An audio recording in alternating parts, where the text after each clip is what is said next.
What's going on, guys? We are talking Better Call Saul. Slip. So, spoilers for tonight's episode, and I really enjoyed tonight's episode. I enjoyed tonight's episode than maybe the past two episodes. It felt like there was a little bit more things going on, especially with Nacho, especially with Kim, especially with Jimmy, Chuck. There was a lot of things going on for these characters in tonight's episode. I have to say, what was the most intense moment in this episode was Nacho.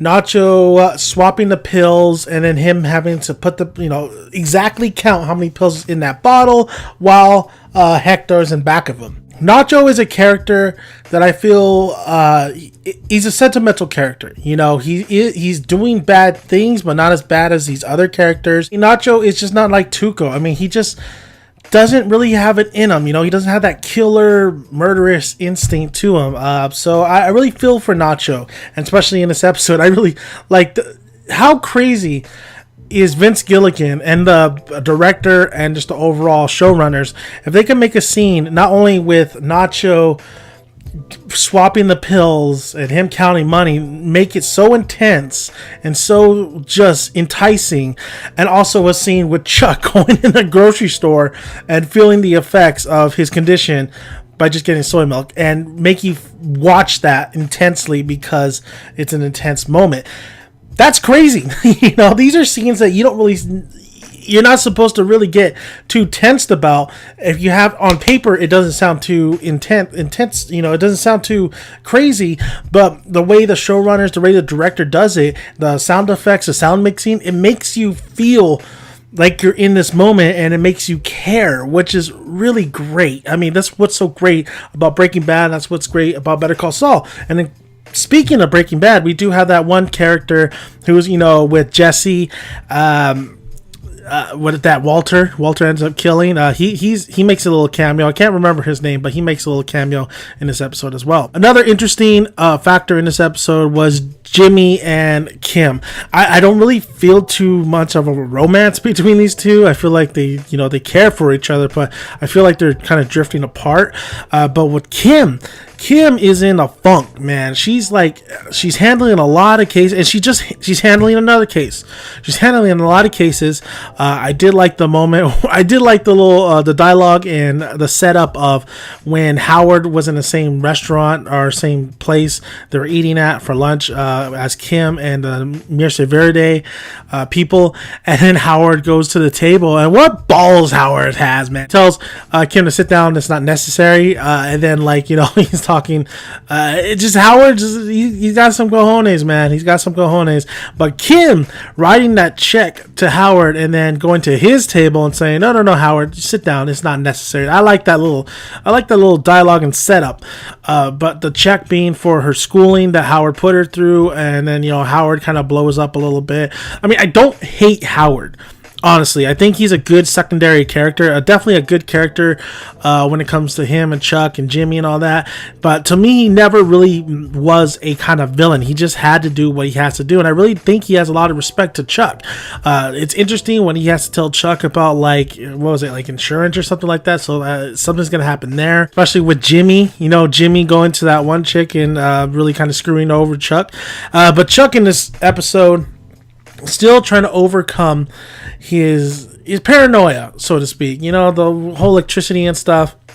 But seeing a counselor woman was Chuck is trying. Chuck is really trying. It's gonna be very interesting where Chuck lands at the end of all this. But right now, I think it was really focused more on also Jimmy's situation.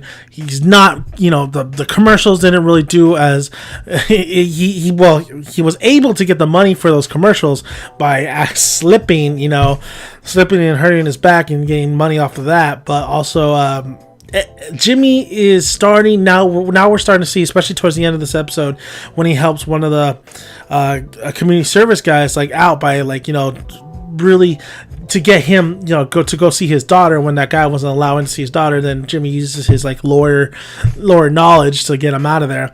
Now we're starting to see we're seeing Saul really take over. We're seeing Jimmy really saying, maybe I can make, I made $700 for just doing that. So I think we're moving forward with Jimmy becoming Saul Goodman, and I just don't think Kim's gonna be there for that, especially the way Kim is just she looks tired, she looks done with it, all. But Jimmy, just that interaction between him and Kim, it was very, he says he was gonna do his part no matter what. It's a very tense kind of, not tense, but overall you don't feel anything when you see Jimmy and Kim interacting as much as you did before. You don't feel like there's there's a romantic kind of vibe going on here. We're partners, more just partners than actual lovers. So very interesting. I felt that when watching those two interact, how interesting the tone has shifted from maybe the start of this whole thing. And then we also have Mike and Gus forming a partnership. That was very interesting as well. We know that was going to come. So we see a lot of the pieces just really come together.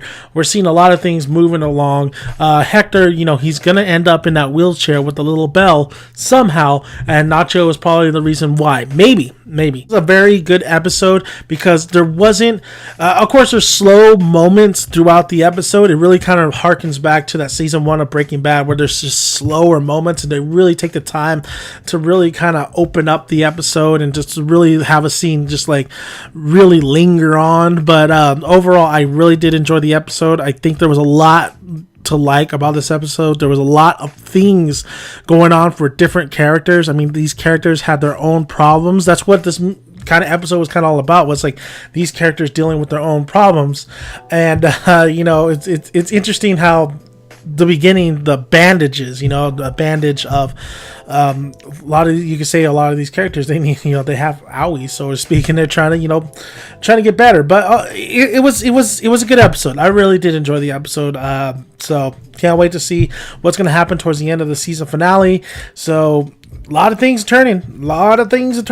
We're getting to that Breaking Bad pretty soon. Well, not necessarily, but we're seeing everything how it should be at this time, if that makes sense.